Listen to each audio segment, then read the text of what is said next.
Let's talk about overthinking and this thing we do when we stress and obsess and worry about what might or could happen in the future, or we replay or regret something that happened in the past. Let's talk about why this is happening and what we can do about it, because getting stuck in overthinking and being distracted with overthinking is preventing us from being present in the present. And it's also preventing us from learning and growing and moving forward in our lives. And today I'm going to teach you about how to stop overthinking and overstressing and overworrying about things in the future, and how to stop replaying and regretting things from the past. Stay tuned. I think you're going to really like these tools that I'm going to share with you today. If you're new here, welcome to our incredible little corner on the internet. Take a second, introduce yourself in the comments section below, subscribe to the channel so that we can stay connected. I think the subscribe button is about right down here.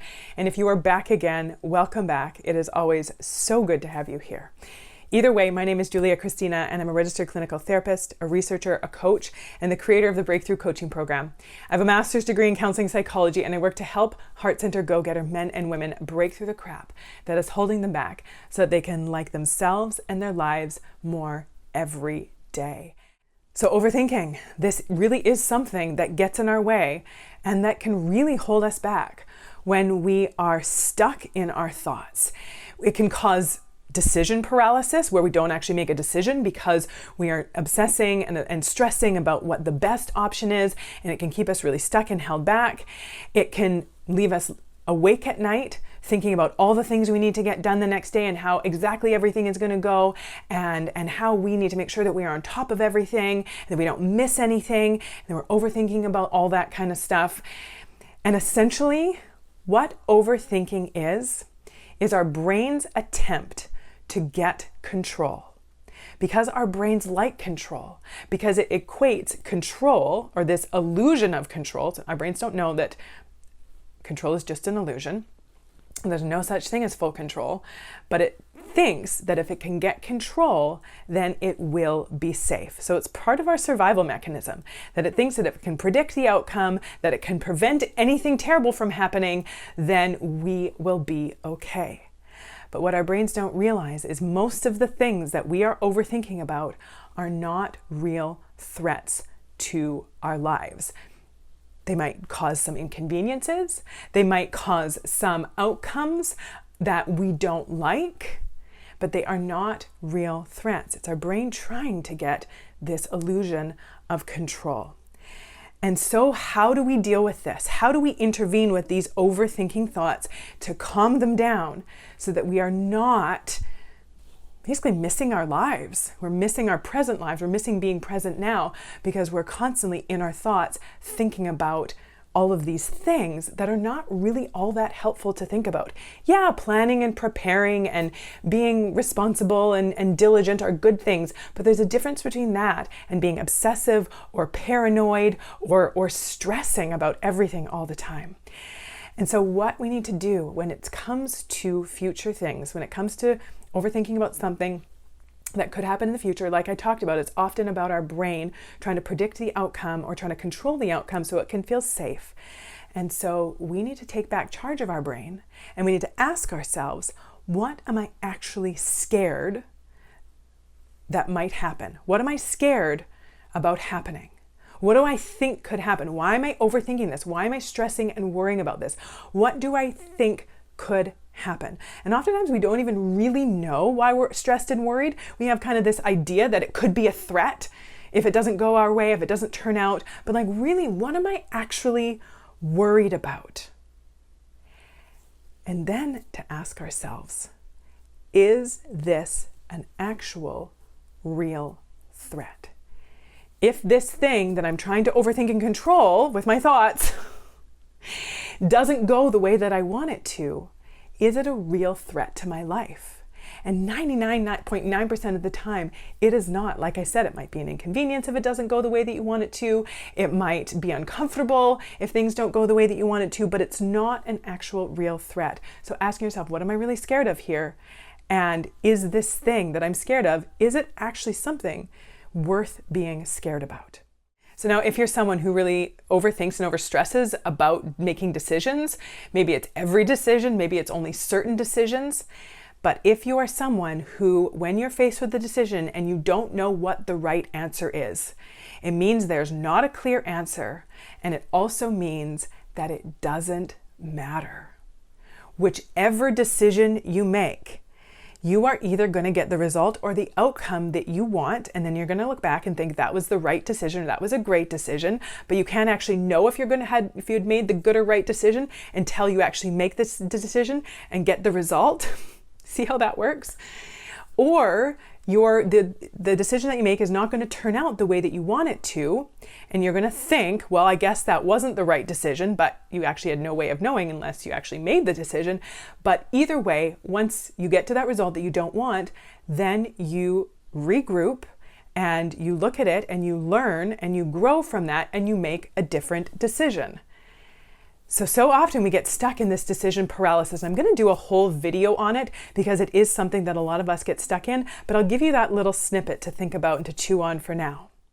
And now we're going to talk about stopping overthinking things from the past.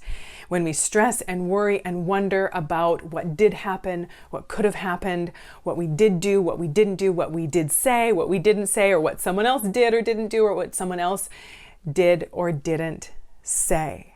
And when we are going around and around in our head about that stuff, we need to take a minute and we need to ask ourselves, why? Why am I going around and around in my head with this? What am I trying to accomplish? What again am I trying to control? It's so interesting that we can think that we can somehow control things from the past, but often overthinking is an attempt to control or change something that has happened. So asking ourselves, why am I overthinking this thing from the past? Why am I letting this habit continue? Because it is. Overthinking is just a habit. We keep doing it because we keep doing it. And asking ourselves, is there anything I can do about this thing that happened? And what am I worried about? What's feeling threatened? What's feeling insecure in me that I might need to deal with? Often the things that we ruminate about from the past are hurts or wounds or insecurities within us that need to be looked at, that need to be dealt with, or maybe that we need to forgive ourselves for, or maybe even forgive somebody else for. The next thing to help us deal with overthinking from the past is, what am I making this mean about me now? And often we can get really confused with thinking about stuff that, again, that we did or didn't do in the past, or that someone did or didn't do to us. And that impacts us in the present because we start to think like, what does this mean about me now? And we can get confused about that. And so asking ourselves, what am I making this thing from the past mean about me now? And is that helpful? Is that true? Is that accurate?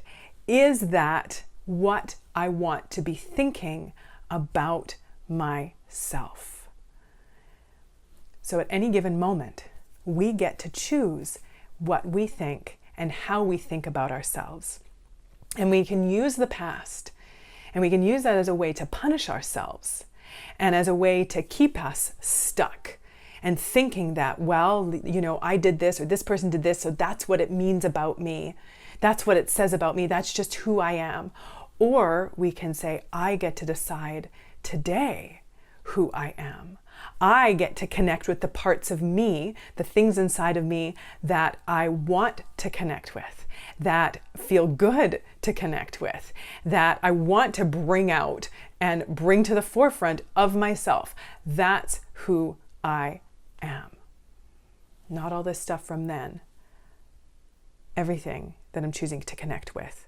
And now another thing we can do to intervene with this whole overthinking habit is to ask ourselves, do I need to be overstressing, overworrying, or overthinking about this thing? Whether it's something in the future or something from the past. And 9 times out of 10, the answer is going to be no. But if by chance your brain comes in and it tells you, yes, you absolutely need to be overthinking and overstressing and overworrying about this thing, follow-up question: will overthinking, overworrying, or overstressing about it help? You have better things to do with your time and your life than stressing and worrying and overthinking about the things that you cannot change from the past and things that likely won't happen in the future. And if they do happen in the future, you will be able to handle it, to deal with it, and get through it. You've got a life to live. You've got experiences to have. You've got stuff to do. And getting bogged down and caught in these thoughts are not helping. So, dealing with them, stopping this overthinking habit, using these tools. And if you want more, I have something for you. It's a free guided mindfulness exercise that's really going to help you take a step back from the overthinking and not get so caught up in your thoughts. It's a really powerful tool for that. It's a 10-minute guided mindfulness exercise. The link is going to be in the description below, so make sure you grab that. Oh, and did I say it's for free? Make sure you grab that before you go. Subscribe to the channel.